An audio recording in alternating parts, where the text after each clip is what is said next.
Hello guys, उम्मीद है आप खैरियत से होंगे। आज हम एक नए टॉपिक पर बात करने जा रहे हैं, एक नई कंट्रोवर्सी जो कुछ दिनों से सोशल मीडिया पर गर्दिश कर रही है। चलिए बिना टाइम वेस्ट किए टाइम वेस्ट करते हैं। आज हम बात करने जा रहे हैं मशहूर और मारूफ पाकिस्तानी एक्टर फिरदौस जमाल साहब के हवाले से, जो कुछ अरसे से सुर्खियों पर हैं। उनकी पर्सनल लाइफ के इशू ने लोगों में सवालात को जन्म दिया है। सबसे पहले फिरदौस जमाल का मौक़िफ़ सुन लेते हैं। मैं एक बड़ा आर्टिस्ट या अदाकार बनना चाहता था। मैं ये समझता हूँ कि मेरी ज़िंदगी का सबसे बड़ा ड्रॉबैक जो समझता हूँ मैं कि मेरी शादी गलत टाइम पे हुई या गलत लोगों में हुई या गलत जगह हुई। चूँकि I am still an artist, I was a pure born artist, so I needed an artist. और मेरा सराउंडिंग जो है वो होना चाहिए था जो आर्टिस्टिक होता। पेरेंट्स जब मेरे मरे हैं उसके बाद मेरा एक इन्हितात शुरू हुआ मेरी शख्सियत में भी और मेरी साइकी में भी, और फिर वो इन्वायरमेंट ही नहीं था, तो वो उसकी वजह से ये समझने के मैं बहुत डैमेज हुआ। अब आगे मुझे कुछ नज़र नहीं आता सिवाय मौत के। रेस्क्यू क्यों नहीं कोई कर सका? आपने कभी शेयर नहीं किया? नहीं, वो मेरे इर्द गिर्द जो लोग थे उनमें इतना पोटेंशियल नहीं था या उनका इतना IQ नहीं था, या they didn't understand me, who am I?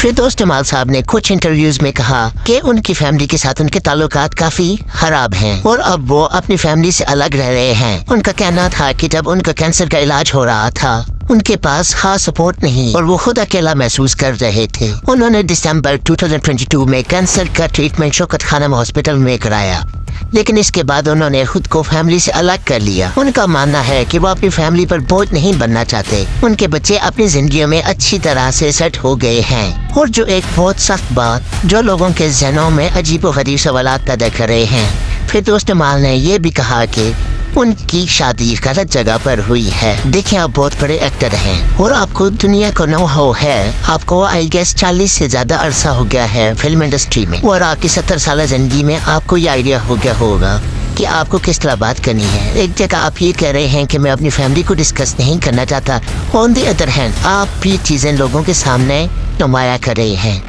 या तो आप सिंपैथी चाहते हैं और या तो दूसरी तरफ उनके बेटे हमजा फिरदौस ने एक बयान में कहा है कि वो और उनका पूरा खानदान फिरदौस साहब की हर तरह की मदद करते आए हैं। मदद, आई थिंक इस स्टेज पर मदद नहीं, केयर की जरूरत ज्यादा होती है।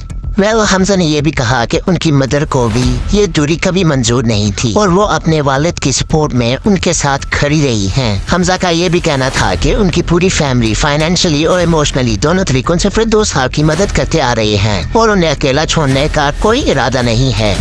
जब इनको कैंसर हुआ, ऑब्वियसली कैंसर का इलाज पाकिस्तान में बहुत मुश्किल है, बहुत महंगा है, तो किसी बेटे ने तो उसके पैसे दिए होंगे। अगर कोई नहीं मानता तो मैं उसकी बैंक की जो रिसीट्स हैं तो वो मैं भेज देता हूँ, दिखा देता हूँ, शेयर कर देता हूँ। कहना नहीं चाहिए, करना नहीं चाहिए, हर बेटा करेगा अपने बाप के लिए। लेकिन तो अगर कैंसर हुआ था तो फिर बच्चों ने पैसे भेजे क्यों? दूसरे बेटे ने हाथ से पकड़ पकड़ के अच्छे से अच्छे डॉक्टर के पास एक से एक अपॉइंटमेंट लेने तक वो क्यों गया? एक बेटी जो है वो अपने बाप को उसके हाथ में मेडिसिन रख के दे कि कहीं उसका बाप ये भूल ना जाए कि उसने मेडिसिन ली है या नहीं ली, तो क्या वो बेटी ये चाहेगी कि उसका बाप इस हालत में हो? मेरा भाई जो है बाजिल, आपको शायद नहीं पता, मेरे वालिद को जब बैग लगा था तो हॉस्पिटल में डॉक्टर्स ने उसको खाली जख्म दिखाया था मेरे भाई को, और वो बेहोश होके गिर गया था। वो अपने बाप का जख्म नहीं वो देख सका, तो क्या वो ये देख सकेगा? तो क्या कुछ नहीं हुआ होगा कि वो आज वहां पे और आज हम यहाँ पे हैं? काश कि हम आपको बता सकते हैं। मेरी वालदा ने बहुत कोशिश की, हमने बहुत कोशिश की, कि चीज़ें यहाँ तक ना आए। घर की बात, फैमिली की बात, घर के अंदर रहे। मेरे वालिद ने पूरी ज़िंदगी अपनी टर्म्स पे गुजारी है।